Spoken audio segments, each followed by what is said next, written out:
This is TV Podcast Industries, and this is our Star Trek Picard premiere podcast.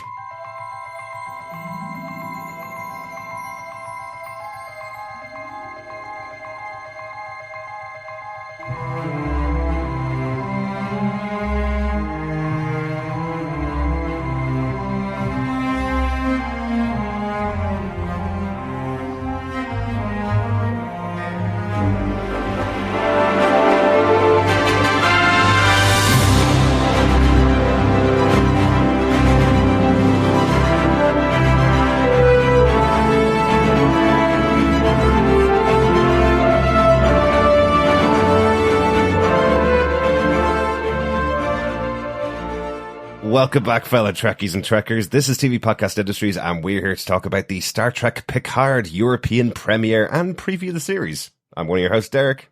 Hello there, fellow Trekkies. Yes, I am one of your other hosts, John. I never thought I would be saying fellow Trekkies. We've had fellow Watchers, fellow Witchers, fellow Defenders, fellow Gothamites, but yes, now it's on to the Star Trek universe. Yes. So welcome, fellow Trekkies and Trekkers. Yes. Is that a thing? It is, absolutely. Yes, the name was changed back in the 90s. I remember it changed over to Trekkers, and then the old guard, the people that only liked the original series, wanted to maintain themselves as Trekkies. But I think everybody should be brought together by Star Trek Picard, the follow-up, I suppose, or the semi-sequel to The Next Generation, starring Jean-Luc Picard, played by Sir Patrick Stewart.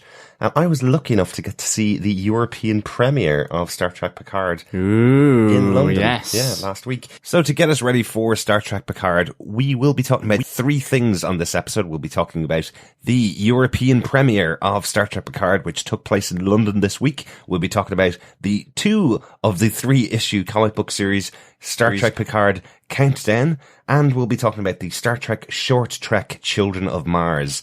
We'll be going into full spoiler-filled detail on all of those things, but we won't be spoiling the episode of Star Trek Picard. I am not allowed. Well, boo hiss, Derek, because yes, we would love for you to spoil everything about that premiere, but I know you're on deep lockdown from Amazon Prime, so yes, I won't be asking any probing questions about that, but except for overall, you know, an impression, you know, I presume it was a good atmosphere at the premiere with the white carpet, not the red carpet. Yep. Certainly on social media, we saw Ian McKellen and Patrick Stewart having a fabulous time with a proposal of marriage, a brief kiss on the lips. But it looks exciting. I think one of the underground stations, you did a selfie there. I think instead of Piccadilly Circus, it was Picard-illy Circus. It was, absolutely. Yeah, loads of great stuff that we'll be talking about in our discussion about the European premiere. Yeah, absolutely. Let's kick off right there. The Piccadilly station, which I thought was a great installation from the PR team. Effectively, you arrive at Piccadilly station, every sign has been changed. The signs above every door and every exit have been changed to there's posters everywhere. The trailer for the show is playing everywhere, and you're welcomed by Sir Patrick Stewart to the station as Jean-Luc Picard, telling you to mind the gap. Excellent stuff. No, that's really good. Yeah. I'm in nerd heaven just at that. I think. Really good. I arrived a little bit early into London. I flew in the day of the premiere. Arrived a little bit early into London, and I decided to go out of my way to go over to Piccadilly Station. It was actually a completely different line. If you know the tube system in London, there's various different lines. I went onto a completely different line just to get to Piccadilly Station and take my nerd photograph. Well, it's great that London embraced, or at least Leicester Square, and the fans and the London Underground system embraced the premiere of Star Trek Picard. And of course, I think we are recording this with literally about a week to go. Yeah. Just under a week to go till it premieres on Wednesday, the 22nd of January in the US. And then we all get it on Amazon Prime on Thursday, the 23rd, where we can engage with the Picard series. I'm really looking forward to it. So I can't wait for us to cover this, for sure. It should be really good. I really enjoyed the Discovery, Star Trek Discovery that was done as well. I love how they are really upgrading the Star Trek world, at least in terms of special effects, but also, just making it maybe, dare I say it, for a science fiction series, it feels more real. It definitely does. But then, having said that, Next Generation felt real to me in the 90s when I was watching it. It was really good. I think the main thing is it's just making it sort of consistent and comparable with what people maybe expect from television these days. It's becoming more serialized, less episodic. It's certainly, special effects are up there with the films. If I read the reports right as well, I think Patrick Stewart said as well, with this 9-episode series, that it is like a film script that he feels he's done here, and a film set that he's on. So that's great stuff, that the production is of that quality as well. So Derek, what were your thoughts on the event overall? I really enjoyed the event overall. It was an interesting thing to do. I haven't been to a premiere for quite a while. I think the last time I was at a premiere in London was for Gotham, many, many years ago, in a much, much smaller theatre. This was held at Leicester Square, where the premieres of things like the Star Wars movies always happen. You see the red carpets and you see people all around sharing and sharing the fandom for it and that kind of stuff. This was a bit different. It's a TV show, obviously, so a little bit different, but Star Trek has its own brand itself. It's had movies as well in the past, obviously. So it does have a lot of fans. What we had was a kind of a double queuing system. You had the press on one side and you had fans on the other side. You had the arrival of all of the stars of the show, and they went up and down the lines with the fans, taking selfies and getting signatures done and taking photographs with the press, taking photographs for the press. The press don't usually take selfies with the stars of the show, of course. But in attendance at the event, we had the main stars. We had Patrick Stewart, Issa Briones, who plays the new character Daj. We have Michelle Hurd, who plays Raffi Mussaker, another new character. Evan Avagoria, who plays Elnor, another one of the new characters. Harry Treadaway, John, who I know you'll be talking about very soon, formerly of Penny Dreadful. Yes. He's joined the show as a character called Narek. And of course his brother was in Attack the Block as well. That's right. Because I was always getting confused that Harry Treadaway was also in Attack the Block, but it's not. It's his brother. It's his or brother. Dare I say, twin brother. That's right, yeah. We also had Jonathan Del Arco, who fans of Star Trek Next Generation would recognize this guy. He played a character called Hugh, who was a Borg who separated from the Borg collective. There's going to be loads of species and stuff that you may remember and may not, but the Borg were the big villains of the later series of Star Trek. You must remember the Borg. I mean, and I have to say, I always remember that. Those episodes with Hugh or Huey. Just you. I always called him Huey, because I think ultimately that was I found it massively cute at the time that he kind of attached to Picard as his father figure. And I think the separation that they had to go through, I thought that was really sad. So I can't wait to see old Huey the Borg back in town, to be honest. Speaking of another Borg that got separated from the collective, probably a more well-known character to everybody else. 7 of 9, a character well-known from Star Trek Voyager, played by Jerry Ryan, is also returning for the show, and was at the premiere as well. So very cool to see her there. Very interesting to see her interact in future with the captain of the Enterprise, because they never actually got to work together when they were on their shows in the past. But it's been 25 years since Star Trek Voyager premiered, and 25 years, roughly 20 years actually, I think, since the last Star Trek movie starring Patrick Stewart as well. So it's been a long time since these characters actually were in their universes. So really intriguing to see how they all get together. Also, the executive producers were there. We had Christian Bale, Alex Kurtzman, Akiva Goldsman, and Michael Chabon were there as well. And on the white carpet, as John mentioned already, we had got Sirian McKellen, and one of your favourite actors as well turned up. You said you were a fan of Star Trek Discovery. Jason Isaacs was also there, who played Captain Lorca on the first season of Star Trek Discovery. Oh, Great stuff. He's so much fun with the fans because everybody knows him because he's been in so many things. He was in the Harry Potter franchise, that kind of stuff. So if you've been in Harry Potter and you're in London, you're going to get shouted at by fans. You should have seen the reaction from people when he arrived. Everybody was cheering for him and asking him to come over and take selfies. And he was kind of like, give me a second. I got to just talk to these people first. I'll get there. And I think because he's played villainous characters in the past as well, it kind of gives him license to be a little bit more standoffish or telling people to just wait their turn. It goes down really well with fans when people can kind of have that interaction as well. Good fun then. Yeah, that was great fun to see that there.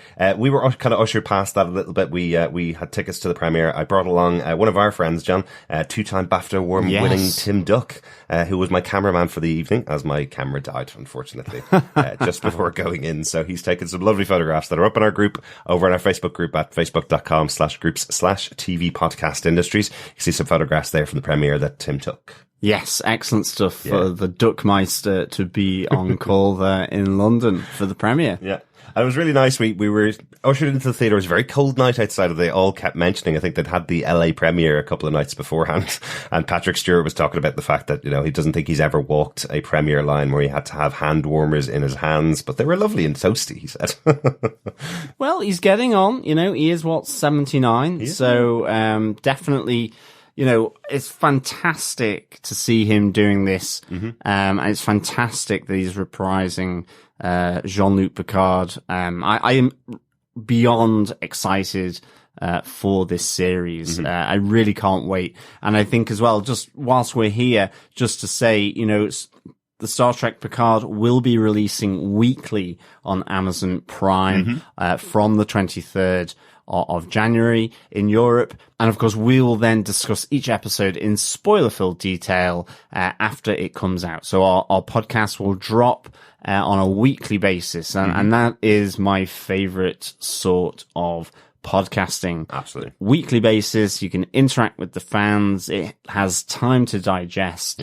So just fellow Trekkies, remember, our podcast will be coming out on a weekly basis as we cover Star Trek Picard. And as usual, we do want to hear your thoughts on the episodes. Make sure you email them to feedback@tvpodcastindustries.com or pop over to our Facebook group. And we should have a spoiler post up each week where you can leave your thoughts about the episodes as well. As I said, I'm not going to be able to review the episode. What I will say is I'm really looking forward to watching the first episode with John. I want to see your reaction. I want to hear Chris's reaction, and I want to hear the reaction of everybody else. I was not disappointed. There you go.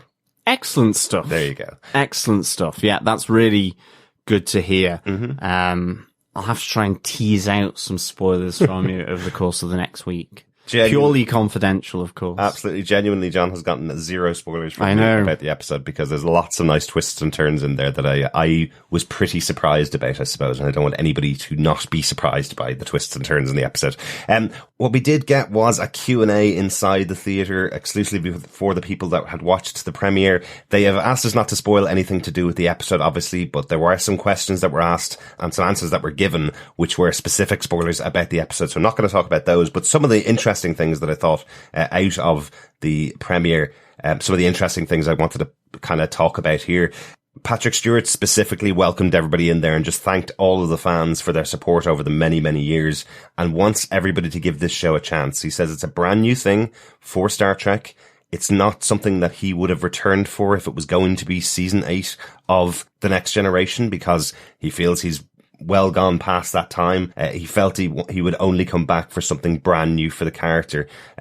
He specifically talks about being visited by the executive producers who he said, invite them to my house so we can have dinner and I can tell them no to their face.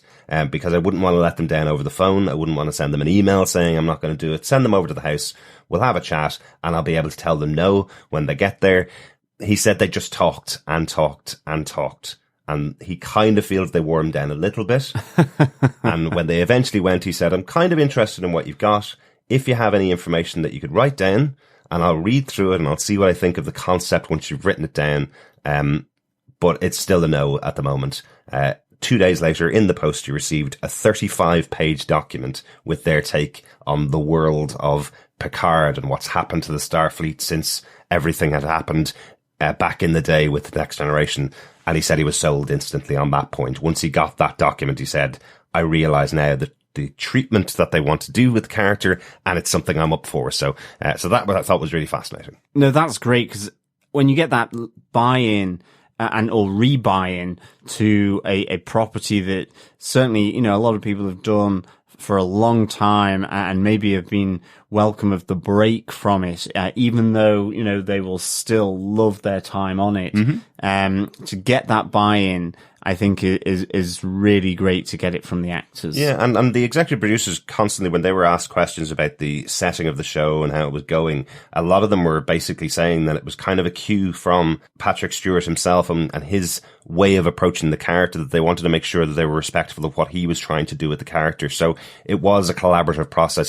He is in fact an executive producer himself on the show. His credit does show up on screen, so he has a lot of input into the show. And it felt like a passion project. The way he was talking about it, he seemed massively passionate. I think the way he described it was, when you watch the first episode, we want Star Trek fans to watch it, and we want people who've never been interested in Star Trek or thought it wasn't for them to watch it. And if you don't like it at the end of the first episode, watch the second one.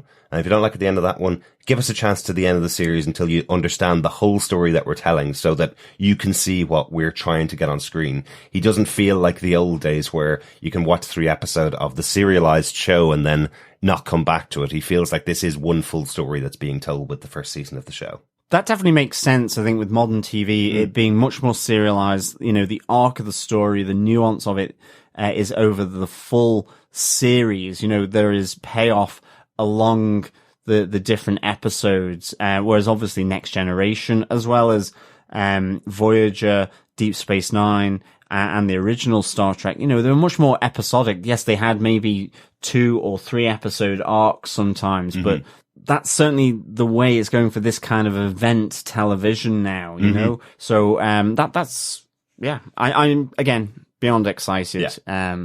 And I hope that our discussions of this, on a weekly basis certainly, do it justice. And of course, fellow Trekkies, if you are joining us for the first time, remember you can pop over to our website to go to any Starfleet supporting podcast player of your choice. Remember, please share the podcast, leave a review, rate us, and join us for this epic journey into space, with feedback of all sorts, because one of the great things about the Star Trek community is the fandom, is the community. So yeah, I cannot wait to hear people's thoughts on Picard. Yeah, absolutely. It's like you're reading my notes, John, because you've hit on another one here. There's other returning characters, as we mentioned, Jerry Ryan and Jonathan Del Arco, who played Hugh on the original Next Generation. One of the things he was talking about was, you get into such a ride, you kind of you suddenly hit this massive fandom when you become part of Star Trek. And he says from the moment he appeared on screen in the original episode, I think it was I, Borg was the name of the episode, when he originally appeared on there, the fans have always reached out of him and always followed his career from that point onwards. And he felt like he wanted to really do them justice by coming back and playing this role as well. Jerry Ryan described it as jumping on a freight train where you don't know how fast it's going. And it just goes and goes and goes. Her career completely took off from that point, and it's always been a credit to Star Trek. She did joke about the fact that 2 years ago, she was one of the first actresses to hear about the role, that she could have been involved in Star Trek Picard. And about 2 years ago, it was proposed to her by one of the executive producers. I think Alex Kurtzman is the one that proposed it to her. It was proposed to her event, and she just went, that's never going to happen. There's no way you're going to get Patrick Stewart back to do it. Excellent stuff. And then about a year later, she was at an event just before San Diego Comic-Con, I think she said, where Alex Kurtzman came back up to her again and said, we've been talking about you so much in the writer's room. Your character is going to be so important to the series. And she went, oh, I guess I'm doing that thing then. So I think it's really good fun. So she loved being there. She loved working with Patrick Stewart, and he really was very complimentary to those two actors, particularly about them coming back into these roles. Well, I definitely think, I can't wait to see that interaction between Seven of Nine and Jean-Luc Picard. Certainly just because Jean-Luc Picard, Next Generation, and Seven of Nine from Voyager, bringing those two different parts of the Star Trek universe together as well through these two actors is going to be fascinating. Yeah. And again, with with Hugh. Just, it's one of my favorite episodes. So I'm really pleased about that. And I suspect, obviously, maybe is a pupil of Seven of Nine, or they are part of a, dare I say it, collective of individuals of previous Borg species. Maybe. I don't know. Yeah, I'm making this up as I go along, but I can't wait to see these returning characters. Yeah. And I can't wait to see the new characters make their stamp in the Star Trek world as well, and see what they're about. Yeah, absolutely. Yeah. One of the things I really want to see is how Seven of Nine has changed since that show ended. I think that's going to be really interesting to see, because she had separated herself and spent a lot of time with the characters on Voyager. So I'm intrigued to see how her life has changed over, again, 20 years since she appeared as the character. Some of the new characters, really quickly, I'm not going to go too in depth in this because I don't want to give any spoilers for what might have been on screen. Issa Briones, who plays Daj, seemed to have such a fun time on the show. She's one of the youngest people on the show, and she seemed to be really enjoying her experience there. Evan Longoria, who plays a new character called Elnor, he seemed a little bit elf-like in the trailer footage that we saw. He's not in the first episode, which is not a spoiler, but he's in the trailer. He seems a little bit like Legolas, is the way he looks. He is a Romulan, and he's a very different type of Romulan than we've seen in the past. The Romulans are like the Vulcans, but a very secretive race. They've always been enemies of the Federation, yes, of Starfleet. They've always been enemies of all the ships in Star Trek, I suppose. Let's break it down to there. Oh, but I love the Romulans.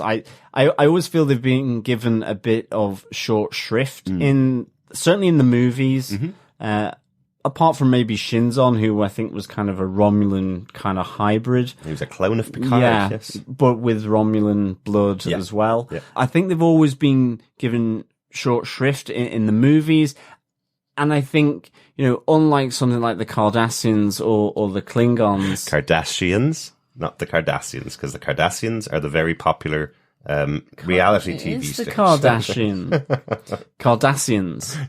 Yes, the Cardassians and the Klingons obviously have always, I feel much more immersed in their culture in the Star Trek universe, more so than the Romulans, but I've always enjoyed seeing the Romulans on screen interacting with Starfleet, and certainly their warships are pretty cool with the kind of green glow about them. So I've always enjoyed the Romulans. So it's great to see that there are Romulans in this, which that's not a spoiler as such, because it is hinted at within the 2-issue comic series as well, that has been published on IDW Comics. As part of this sort of lead-in to the new series as well. We will be talking about that in our preview in just a couple of minutes as well, about the comic books that have come out. Just to mention again, Harry Treadaway is the other Romulan character in the show. I just thought it was quite interesting because he is a well-known actor now. He's done some very high-profile shows and movies in the past. So interesting getting him on board. He said he really knew nothing about Star Trek, and he took that as his kind of prize, that he was coming into the show not knowing much about Star Trek. But when he got the role and when he got the call saying that they were interested in bringing him on board, I like this. He said he sat outside looking up at the stars and asked them to give him an overview of the Star Trek that he was coming into, what the history of it was, and what this show would do differently to it in the past. And he said he was actually staring at the stars the whole 20 minutes or 30 minutes as he was getting a description of this universe. And he said it really kind of helped place him in this world, which I just thought was quite nice, because, you hear the idea of NASA scientists being inspired by Star Trek, that whole concept of people looking at the stars and wondering what's out there, being inspired by this sci-fi show, because it is different from normal sci-fi, I would find, and a lot of people would say it's a very inspirational type of show. So yeah, I mean, that seems like a very actory thing to say, to be honest. Not saying that it's not true, but certainly I think seeing the poetry and the circumstance as you're being offered a job looking up at the stars is far removed from how us plebs would normally get jobs. Well, I liked Asa Briones when she was saying that she got the job. She just said she screamed, and then her mom screamed, and then she ran around the house really happy with herself. Fantastic. The final actor that was there is Michelle Hurd. Now, she is supposed to be very central to the show. We will actually talk about her character, Rafi Mussaker, when we talk about the 2-issue comic books, because her character is quite central in there. She does have a pre-existing relationship with Picard, but is not in the first episode, unfortunately. But she seems like a really interesting actor. You've probably seen her in a lot of other things before, but unfortunately we didn't get to see her in the first episode of the show. So really looking forward to seeing her on screen as it goes on. But overall, the event itself was really good. The Q&A was really interesting. It was about 20 or 30 minutes with all of the cast. The one thing I thought was really good fun, Christian Bayer, one of the executive producers on the show, they constantly mentioned that when everybody in the writer's room hit a point and they needed an explanation to get them out of a situation they've written in, she was the one that would come up with the concept of how to get them out of it with an in-canon explanation of how they do something. Like, for example, if they said, this character needs to get the other side of space, but warp drive's not fast enough, what can we do? Christian Bayer would go, actually, back in the 60s they did this, or in Star Trek Voyager episode 12, they did this, and she'd come up with a perfect in-universe explanation as to how they would be able to get themselves out of their writer problems, as they said, which I thought was really good. That's so good. So, yeah. So good. I just really liked that kind of interaction with all of them. You know, she kind of even says herself, she's probably the encyclopedia for Star Trek for everybody to use as they want to. And great to have someone like that on board for a Star Trek show. Mm-hmm. Definitely. Unfortunately, we're not going to have someone like that at our podcast. We're all Star Trek watchers. We all know the shows and we've seen most of them as well. But we're going to be coming at the show as TV watchers. You know, we've been talking about TV for over 400 episodes of our podcast, and we're really hoping that this show is going to stand up against all the other kind of shows that we've covered in the past. I think. Yeah, I mean, three of us are really excited to watch it. I would say I'm a Trekkie light, to be honest, in that, you know, Star Trek has wonderful, fond memories. For me, watching the original series actually with my dad when it was replayed on BBC Two in the 80s.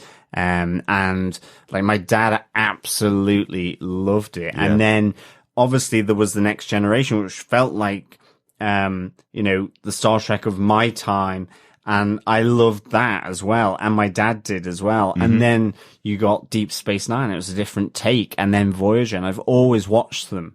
I'm just not an encyclopedic Britannica when it comes to all things Star Trek. I have my, you know, favorite characters, my favorite moments, my favorite episodes, but I'm not well read up on the on the lore of Star Trek, really, except for maybe the, you know, the main points around Starfleet and so on. But like, yes, I cannot wait for this. So that's where our awesome listeners come in, because they always come in with the ideas and stuff that we miss out as well. So that's where you come in and you can tell us your thoughts on the things we missed on the episode. That's it really for the Picard premiere. I thought it was a really interesting event. What I thought was really interesting as well is just after we left, after watching the first episode of the show and the 20-minute Q&A, the entire red carpet and all of the staging had all been taken down and removed. We went outside and there was literally the builders were there just taking away the last bits and pieces of the stuff. It had all been taken down in about an hour. Dare I say it, for another space-themed series and movie property, most impressive. Yes, it was. Very impressive. That's it, as I said, for the premiere in London. We're going to go on and talk about some things to prep you for the series of Picard. There are a few things that have been released to tie into the show. There's a 3-issue comic book series, 2 issues that have been released so far. 1 issue, weirdly, was delayed to the 30th of January. I have an idea as to why it was delayed after watching that first episode, but I won't know until the 30th of January when that issue is released. But we are going to talk about the first 2 issues of this series because it does set up some characters and it sets up some ideas that will be carried into the show. Yeah, I mean, I think the first issue begins with the arrival of 2 Romulans called Laris and Zeban at Jean-Luc Picard's vineyard in France. And there's this conversation between the 2 of them about not being welcome on Earth, and that Romulans have always been enemies of Earth, but they owe Jean-Luc Picard for the risks that he took to save them. And I think, just firstly for me, the thing that popped was Romulans. Exactly. Second thing, Romulans on Earth. Thirdly, what has Picard done for this sort of introductory situation, because it immediately then goes a year previously, and we begin to sort of delve into why you have two Romulans walking about on Earth, looking through the vines and discussing grapes and the vineyard at Jean-Luc's vineyard, and of course we go to a year previously where we have again little nod to Next Generation with Geordie LaForge there helping to build a whole new fleet of ships around the big Mars depot orbiting the planet there. Yeah, that was quite interesting, wasn't it? Yeah, I totally agree with you that idea that having Romulans on Earth, you're instantly going, oh, how did this happen? Because last we saw, they were all enemies, effectively. So something must have happened between them. So that's really interesting. Yeah, Geordie LaForge helping build a new fleet of ships. What we find out is that Picard has been trying to evacuate the Romulans from their space for the previous 4 years because a supernova is about to destroy their entire race. So what Geordie LaForge is building is a fleet of ships to help get them out of there quickly. He's the one responsible to kind of build more and more ships to get out there and help out millions and billions of people that could need to get out of that system. Yeah, it's a mass relief exercise from Starfleet. And I think one of the great things here from the comics is that it really kind of picks into the fact that it's hugely difficult because of this absolute fundamental distrust between the Romulans and the Federation. Yeah. And even just the idea that Romulans anyway are very secretive. There's a great moment where Jean-Luc Picard is going to help relieve a Romulan homeworld, as we're kind of led to believe, of about 10,000 Romulans. And there's all these secret passageways that he's escorted to meet the governor of that world, the Romulan governor. There's this kind of under the breath comment to Raffi Musica from Picard saying, you know, there's no straight way to get to meet the Romulans. Yeah. They always have these secret passageways. It's always like a maze in any of their buildings. Exactly. So that they can keep hiding things. They keep secrets from themselves, you know, all this kind of thing. So it really nice little kind of contextualization of the Romulans. Yeah. And just, to be honest, refreshing me of the Romulan race. As I say, it is one of those races, I think, that, you know, I wish I'd seen more of in the TV shows. Yeah, well, I think you're gonna like it when we get to Star Trek Picard as well. Yeah, I do really like that comment. It's like, of course it's going to be a secret door to get in, get into the building. Of course it is, yeah. So yeah, let's talk quickly about Raffi Musica. This is the first appearance we've seen of this character. Admiral Picard, as he is now, he's working on the USS Verity, which is the ship that he's on board. They make a casual mention to there being a new captain of the Enterprise. If he wants it back, the captain will hold on to the seat. They don't mention who that captain is in the comic book, as far as I could see. But they're on the USS Verity, and Raffi Musica is his first officer. This is Lieutenant Commander Raffi Musica. I think I wrote down that she's light on formality but very efficient, was how I described her, because she keeps calling him JL instead of Jean-Luc. And he's kind of going, you're never going to call me Admiral, are you? Yeah, yeah. And of course, with Patrick Stewart being a classically trained, rather trained Shakespearean, you know, a lot of Shakespearean productions under his belt, do you think he says, "Verity I say unto thee," when he speaks to his crew? Perhaps he does. On the USS Verity. I'd say if he started every speech with that, they'd start to get a bit bored of him. But he could do one or two, right? He could. But both of them are going down to the planet to evacuate the people. They've been told there's 10,000 Romulans that need to get moved. I just think it's an interesting story because, again, we get the secretive nature of the Romulans. We have Governor Shiana. She's their contact and kind of divulges that the planet is basically one massive vineyard for Romulan drinks. Most popular Star Trek drink, I think it's known as the Romulan Ale, which gets everybody drunk instantly. So that might be what they're producing there. Picard thinks it's really interesting that the planet is very similar to his own vineyard, the Chateau Picard that he has at home in France. So he kind of thinks it's really interesting that in Romulus, or in the Romulan system, they have vineyards just like he has back in France, effectively. And then suddenly notices that there seems to be some native people that are working on these vineyards that he's never even been told about.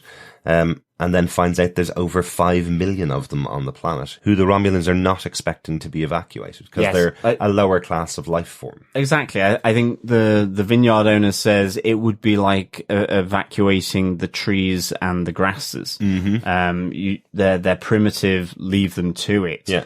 I think this is what I like about the story, because this is kind of a classic Picard moment. This is something that he just couldn't possibly entertain even as a concept. The idea of evacuating just the Romulans, the idea of choosing one race over another and saying which one's more important. It's absolutely fundamentally against everything that Picard has lived for and done in his entire life. You know, he's been working with them for 4 years. He knows how difficult these people are, but he can't possibly accept that this would be something that he would be able to do. Yeah, I think they really capture Jean-Luc Picard really well. You know, he refuses to evacuate just the Romulans, and he needs more time to assess evacuating 5 million natives as well. And as a result, he gets imprisoned as the, you know, quote unquote guest by the governor, Shiana. And you have this great moment where he's in prison where, you know, he questions his intellect, his reasoning, why he's made that decision. He goes, you know, I'm a fool. I've trusted these Romulans. And before that, he was being told that they were more open, less secretive than maybe the home world of Romulus. And then, you know, the redemption of an old enemy, in my own abilities, in the righteousness of my cause. You know, I think Picard can come across as very righteous. And, you know, I think it's really interesting hearing him question that, you know, and he just is concerned that all is for naught. And I love just that kind of inner monologue with Picard and him having those thoughts. And I think the other great thing is this is the backdrop of all of this is this supernova where I think earlier in the comic he talks to Geordie LaForge saying, you know, it's an unseen clock. They think it's a year away until the supernova goes, but they just don't know. But they know that it's ticking down. And there's this reference to the unseen clock, which I think is really nice. Yeah, absolutely. It could be the next week kind of thing. And everybody's trying to work around the Romulans. You know, there's this thing they mentioned early on in the issue where they can't even scan the planets. They didn't know until they got to the planet that there were 5 million people there, because they're not even being allowed to scan the planets to help these people out, because they're worried that the Federation are using this as a ruse to learn everything about the Romulans. You know, that's how untrusting these people are. So unsurprising that he ends off in prison at the end of the first issue, along with Raffi, his first officer. Let's get into the second issue, because it really does continue directly on from the previous issue. We have his first officer, Raffi, still under guard while Admiral Picard tries to convince the Romulan governor to make arrangements to evacuate the native population. She completely refuses, and there's an uprising from the natives themselves where they overthrow the Romulans, set fire to the vineyard, and release Captain Picard, who in turn releases Raffi and brings her along with him. Yes, and this daring escape brings them to, it's almost like a natural temple that the native people have, where the waterfall is going upwards rather than falling. It's going up towards the sky. This waterfall type of natural feature deep within a kind of a mountainside in a cave. Yeah. In this, what would you call that? It's like a waterfall, obviously, because the water falls. Water jump or water? Yeah, water jump. I think water rises. Water rise. A water rise. A water rise. And the native people bring them into this natural feature. But this is where Picard and Raffi then meet two rogue Romulans who have been helping them. And this is the two that we see right at the start of the first issue, Laris and Zaban, on Earth, going through the vineyards at Picard's vineyard. Yes. So it's a nice little touchback here in the second issue to that opening page of issue 1. So now we know how they met, and we know that Picard is obviously going to save the two of them. That's how they become or develop that relationship, I suppose. But they do reveal that they are members of the Tal Shiar, and that the two of them fell in love with each other. Now, the Tal Shiar is an organization that we saw a lot in The Next Generation. They're like the kind of secret police of the ruling government of Romulans. They're sent in to take out anybody that could possibly be against the ruling government. So if you're reading a comic book and you don't know much about Star Trek and the words Tal Shiar appear in front of you, you go, what could that possibly be? Well, it's quite a massive thing that these two people would be even aligning themselves at all with anybody outside of the Romulans, and that these two have fallen in love with each other is a massive thing because these guys are the secret police. They're like the Gestapo. Yeah, exactly. That they're going against the code of the Tal Shiar in falling in love, as well as then actively aiding an uprising, or at least the breakout of Picard and Raffi from the ruling classes here on the planet. So yes, they would seem to be going rogue. But again, it's still not entirely sure. Are they deep undercover? Is this a ruse? As I say, at the end of issue 1, you've got this questioning of Picard about being too trusting. And I think this plays out here in this meeting as well. Yeah, because in the second issue, he's kind of questioning whether he should trust them at all, really.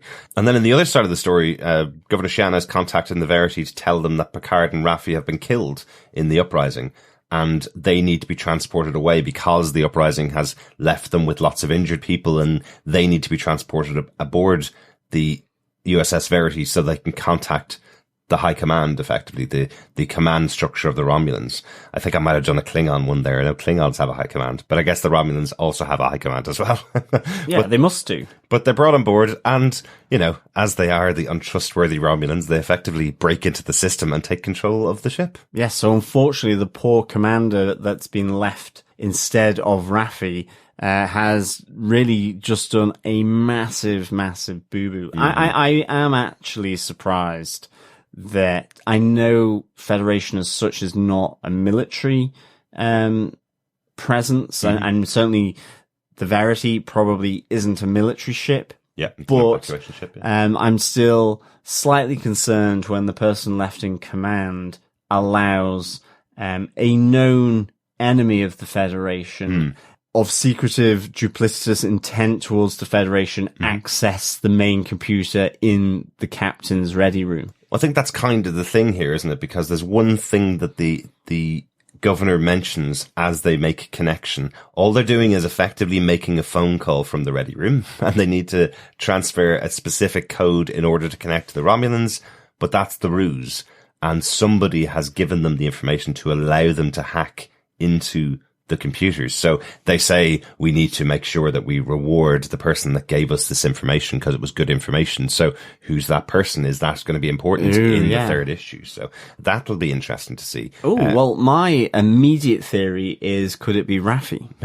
Maybe, because she's new, maybe. No, because she's new, but again, maybe it's a ruse that her going to prison, and that's where she's able to pass it over. Maybe.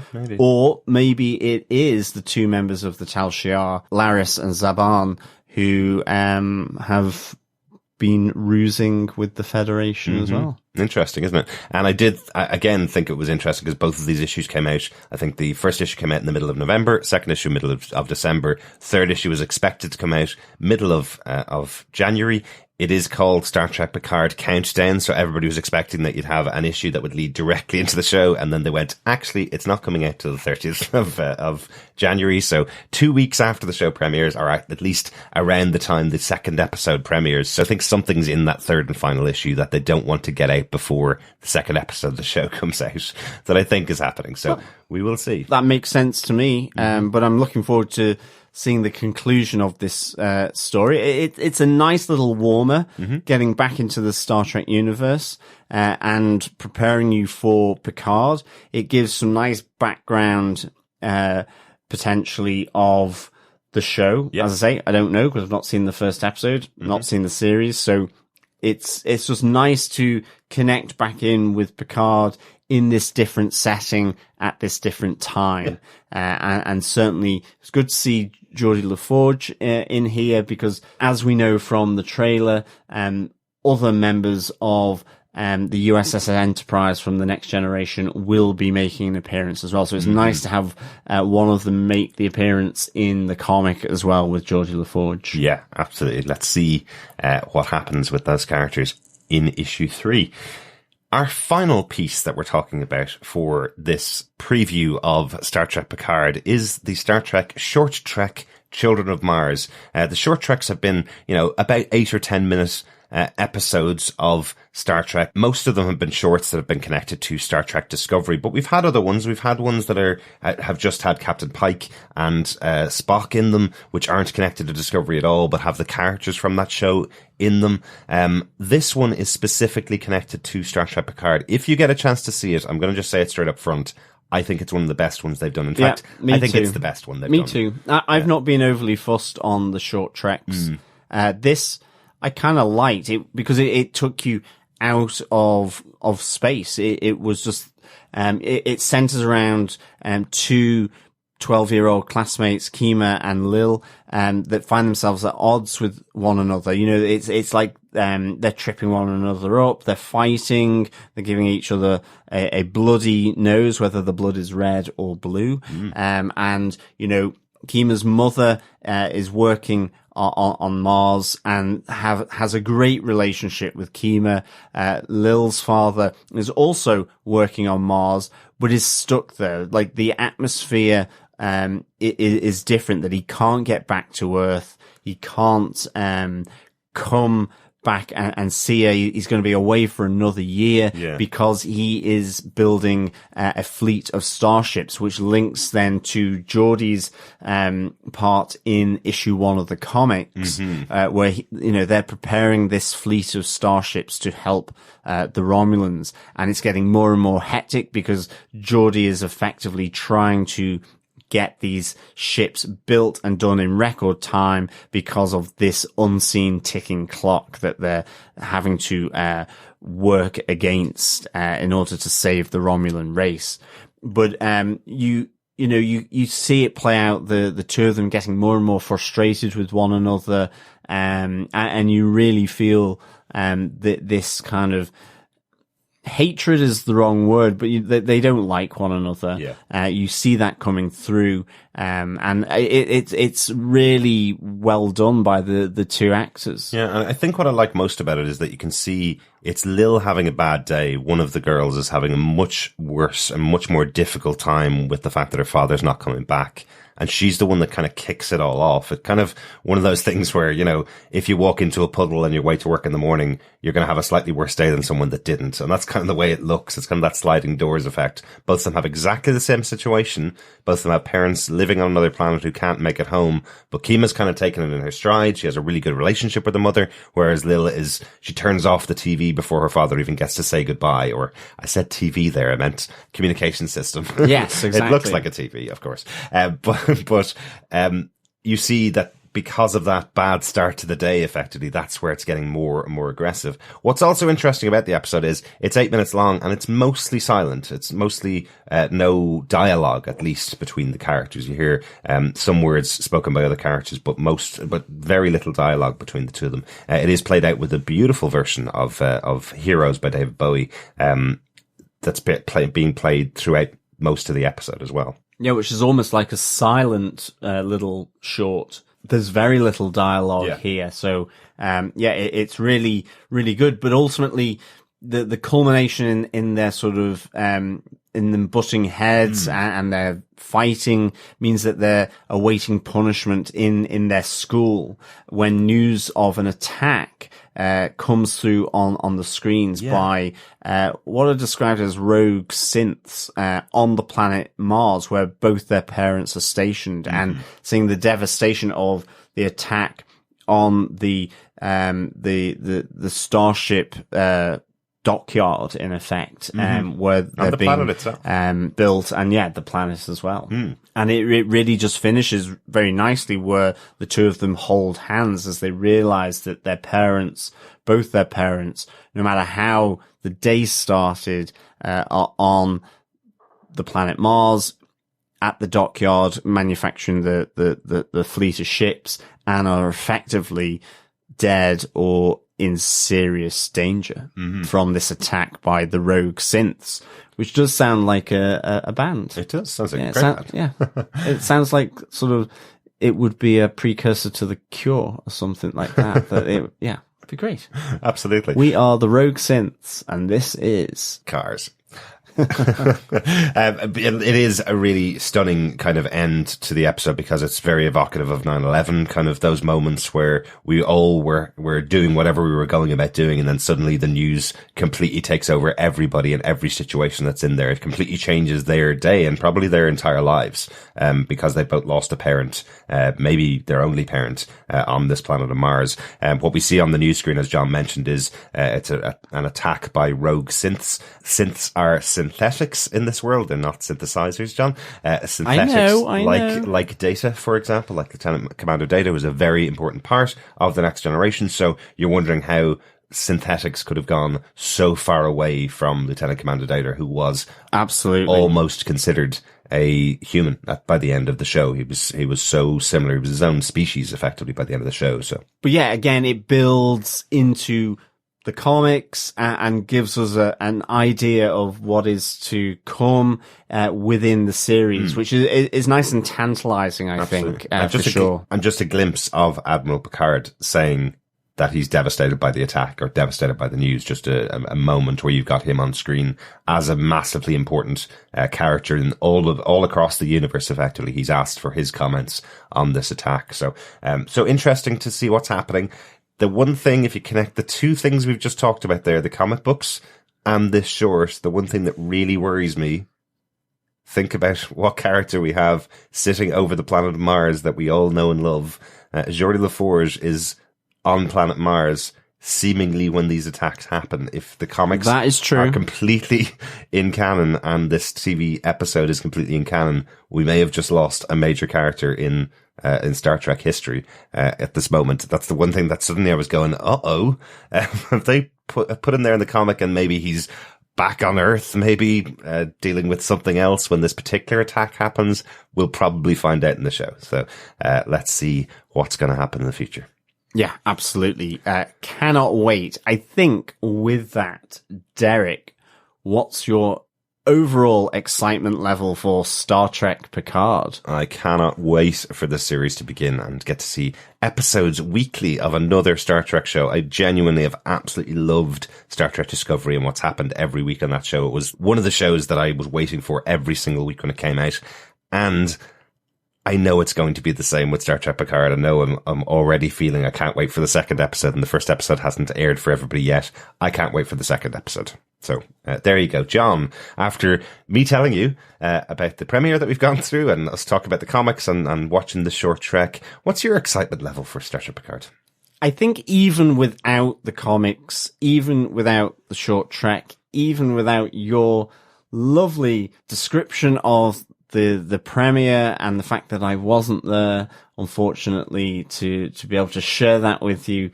Don't worry, I had 2-time BAFTA award-winning Tim Duck with me, so that's okay. I would be powering up my power cells to 11 on this for sure, so that we could go warp drive straight to the first episode. I really cannot wait. I am a massive, massive fan of Patrick Stewart, both in terms of him as Jean-Luc Picard in Next Generation, but everything he's done since and just the kind of person that he is. And so I cannot wait to see him with the other actors bringing this new story in the Star Trek universe to us, to be honest. I'm almost wondering, will there be a similar sort of pathos that we got in Logan when he did that kind of thing? Yeah. Not maybe continuously, but bring some element of that, because that was just wonderful what he did there with Hugh Jackman.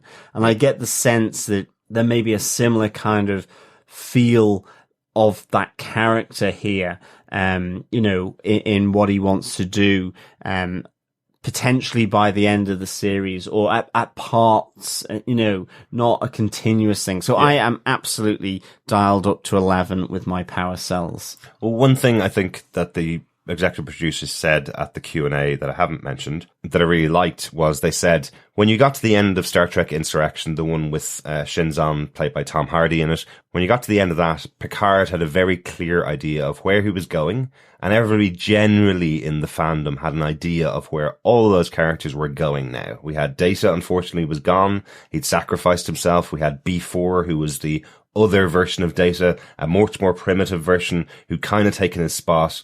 And everybody kind of went, okay, well, you can still continue with this cast. They're going to go off on new adventures. And what the executive producers were saying was, but what happens if your life doesn't turn out the way you expect it to? Like most lives do. This is what that story is. You know, they all thought they had this trajectory in future. What actually happens if your life goes a different direction than you think, than everybody thinks it's going? So I kind of like that idea. So, yeah, I think you kind of hit something there, John, as well. So. Yeah, definitely. We hope you are absolutely buzzing as well for Star Trek Picard, fellow Trekkies and Trekkers. Please join us on our discussion podcasts of the series of Picard. You can send in feedback. We love to hear your feedback and thoughts. You can send that through email at feedback@tvpodcastindustries.com. Join our Facebook group over on facebook.com/groups/TV Podcast Industries.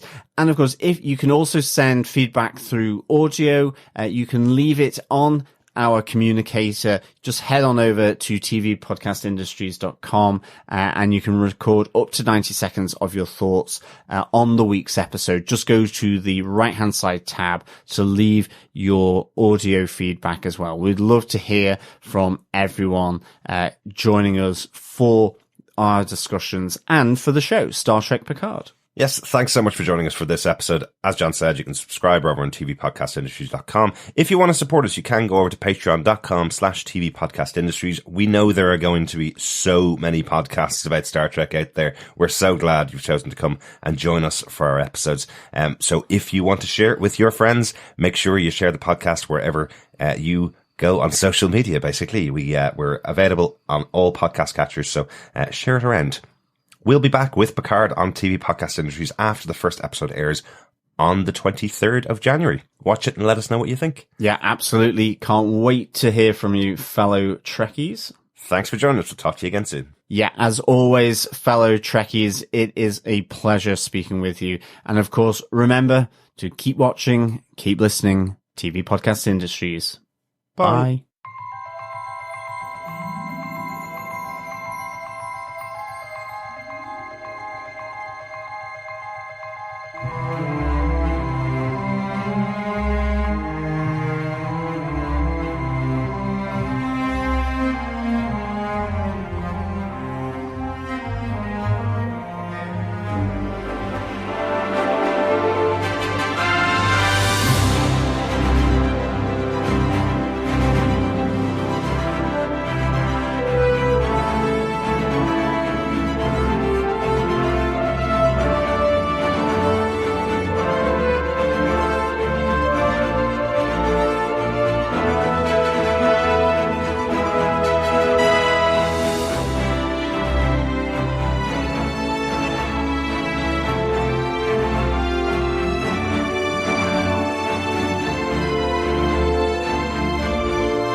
Once he got that document, he said, I realise now that the treatment that they want to do with the character, and it's something I'm up for. So that what I thought was really fascinating. Yeah, no, that's great stuff. And it's great when you get that buy-in from the lead actresses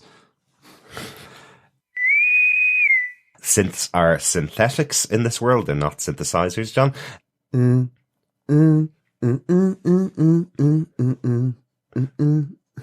doing a Chris there. That thing that's going to be edited out before the episode comes out. I like it.